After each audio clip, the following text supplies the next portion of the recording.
मेरे प्यारे भाइयों और बहनों तथा मित्रों, आप लोगों को सादर नमस्कार। मेरे इस चैनल में आज मैं जिस विषय को लेकर आया हूं, यह विषय बहुत ही गंभीर विषय है और इस पर मेरे ख्याल से देशवासियों को, सभी को बहुत पहले ध्यान दे देना था। बहुत कुछ बिगड़ चुका है इस 70 सालों में, जैसे कि इग्लिटेरियन सोसाइटी और ट्रांसपेरेंट गवर्नमेंट, मतलब कि जो समानतावादी सरकार, समानतावादी समाज और पारदर्शी सरकार। इसी तरह से राजनीतिक दल भी ऐसी होना चाहिए जो पारदर्शी हों और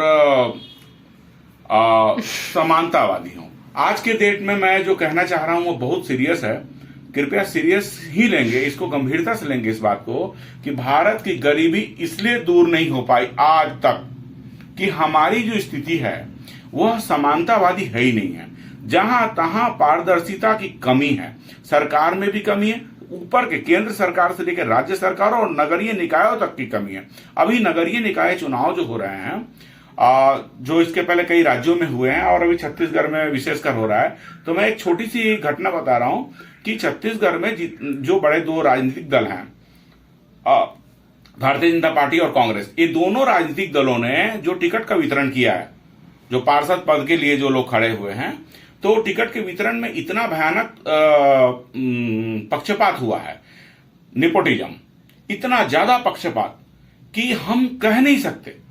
परिवारवाद, एक ही परिवार की पार्टी, ये तो सुनते सुनते कान पक गए। तो है, इन लोग करते हैं, एक ही परिवार वाले कई राजनीतिक दल एक ही परिवार चला रहे, एक ही परिवार के कई लोग मिलकर एक संगठन गिरोह बना लिए हैं। बहुत बड़ा एक पार्टी है, उसका भी एक परिवार के, हम उसकी बात तो अभी बाद में करेंगे।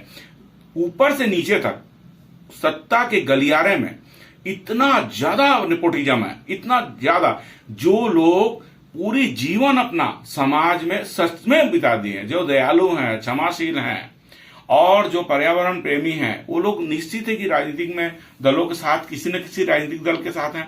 और उनको भी एक आशा रहता है, क्योंकि उनके समर्थक चाहते हैं कि भाई मुझे भी, मेरे भी जो समर्थक हैं वो चाहेंगे कि मैं कुछ ना कुछ करूं। खैर, मैं अपने बारे में नहीं कहना चाहता, क्योंकि मैं तो इस सबसे बहुत ही दूर हूं। और सबसे बड़ी बात है कि मैं आज तक किसी भी समाज में, किसी भी जातिगत समाज में क्या सदस्य नहीं हूं, ना मैं उनको, वो लोग मेरे को जानते हैं, ना मैं उनको जानता हूं, क्योंकि मैं तो सब भारत के सभी लोगों को समान मानता हूं।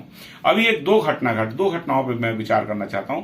एक सरपंचिका है, मतलब सरपंच है, छत्तीसगढ़ के पाटन क्षेत्र की है।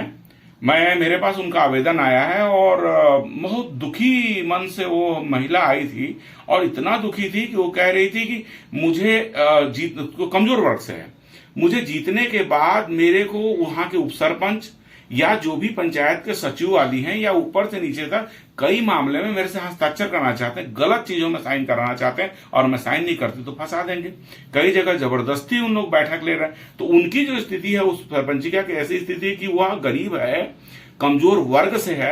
अब यहाँ पे वर्ग वाली बात जो मैं कर रहा हूं, मैं किसी भी जाति को प्रोटेक्ट नहीं करता, या किसी ऊपर हो या नीचे कोई भी जाति, मैं तो समानता की बात करता हूं। उसकी स्थिति इतनी भयानक और इतनी बुरी है कि वह लेडीज सरपंच बन के 70 से 80 हजार या 1.5 लाख रुपए के कर्जे में है, लेकिन उसके ऊपर भ्रष्टाचार का आरोप, धमकियां लगाई जा रही। वह आवेदन दे रहे हैं, वह और उनके जो भ्राताश्री हैं वो आवेदन दे रहे हैं हर जगह कि भाई हम लोग गलत नहीं हैं, हमें जानबूझ के गलती कराई जा रही, हम लोग इस जगह में ईमानदारी चलना चाहते हैं।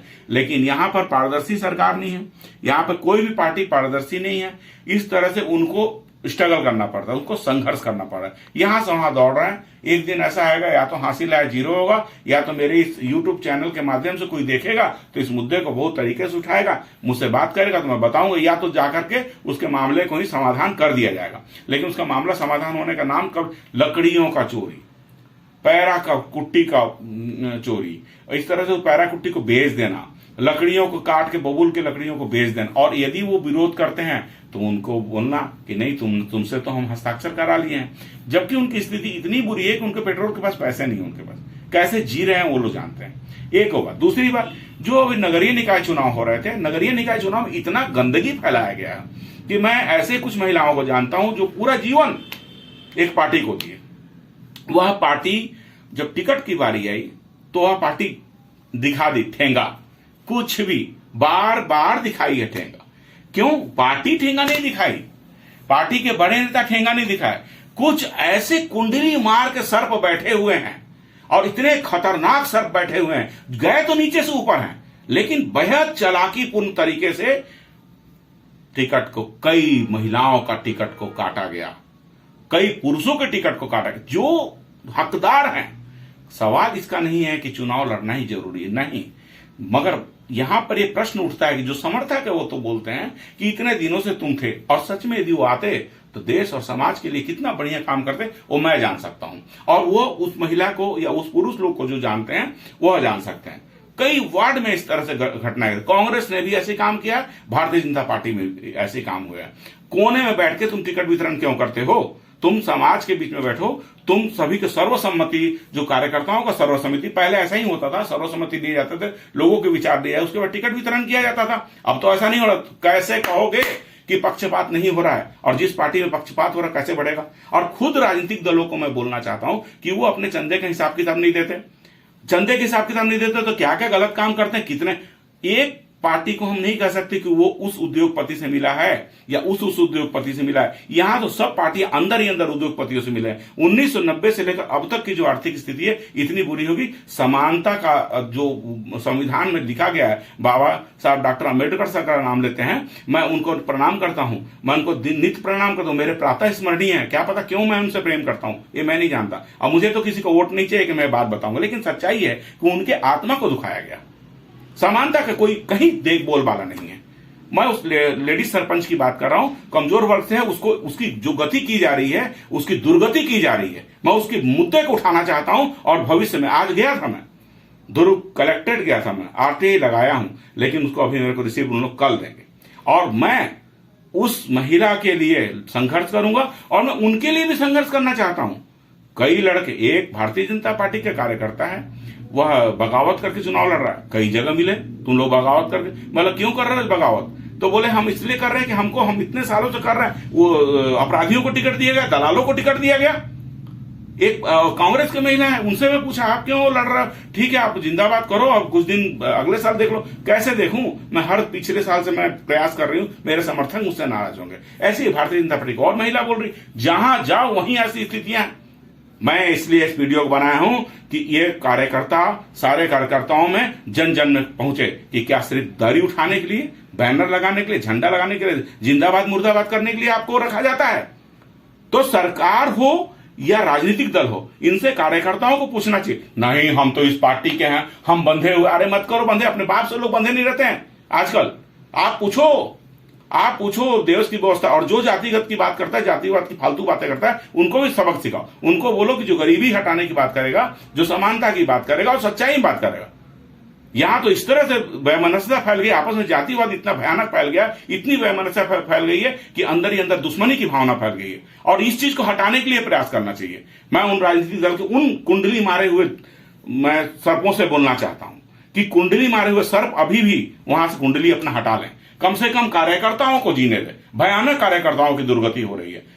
मैं सेवा दल के उन कार्यकर्ताओं को जानता हूं जो कांग्रेस के हैं, जो शुरू से बहुत पहले जानता हूं, दरी उठाने काम किया, सबको, उनको कभी मौका नहीं मिला, अंत में मर गए। उनका अंत में उनके बच्चे भी आत्महत्या की। ऐसे आरएसएस के भी लोग जो कि एक विचारधारा के लोग हैं, जो अच्छे लोग हैं, जो समान नागरिक संहिता की बात करते हैं, जो देश धर्म की बात करते हैं, सेवा दल के लोग भी ऐसी बात करते हैं। वो लोग भी गांधी टोपी लगा के बंदर के मतलब 3 आदर्शों को मानते हैं, ना बुरा देखना, ना बुरा बोलना, ना बुरा कहना। लेकिन उनकी भी स्थिति ये हुई कि वो भी फांसी लगा उनके बच्चे मरे हैं, भिखारी बन गए हैं। तो उन कुंडली मारे हुए लोग जो सिर्फ धन के इकट्ठा कर रहे हैं, चाहे किसी पार्टी के, किसी भी दल को, उनका विरोध आपको करना होगा। और यदि आप विरोध करना नहीं चाहते हो तो आपके पैदा होने पर क्या मैं कहूं, हम जन्म लिए हैं, हम व्यवस्था के खिलाफ लड़ेंगे। जो गलत करते हो उसके विरोध करिए। मैं तो कहना चाहूंगा कि इस मेरे वीडियो को जिसके पास पहुंचे, सब अलग अलग बैठक लेकर कि भारतीय जनता पार्टी हो, कांग्रेस हो, कोई भी और दल हो, यदि वो गलत काम करते, नेपोटिज्म के काम करते, तो उनसे पूछिए और उनको बोलिए कि हम आपका विरोध करते हैं। अरे निकाल देंगे तो आपका घर नहीं चलेगा, ऐसा तो नहीं है। आप तो इस भारत माता के पुत्र हो ना, आपको अच्छाई में चलना है, किसी के पिछलग्गू बन के नहीं चलना है। मैं हाथ जोड़ के अपील करना चाहता हूं, और इसके बाद भी और वीडियो बनेगा और इसी विषय को लेकर के बनेगा। पारदर्शिता जरूरी है, समानता जरूरी है। जो समानता वाला समाज है उसमें वैमनस्यता नहीं होती, और जो पारदर्शिता वाली सरकार है, यह पारदर्शिता वाली राजनीतिक दल है, उसमें निश्चित है कि नेपोटिज्म नहीं होगा। जय हिंद भाइयों, जय हिंद बहनों।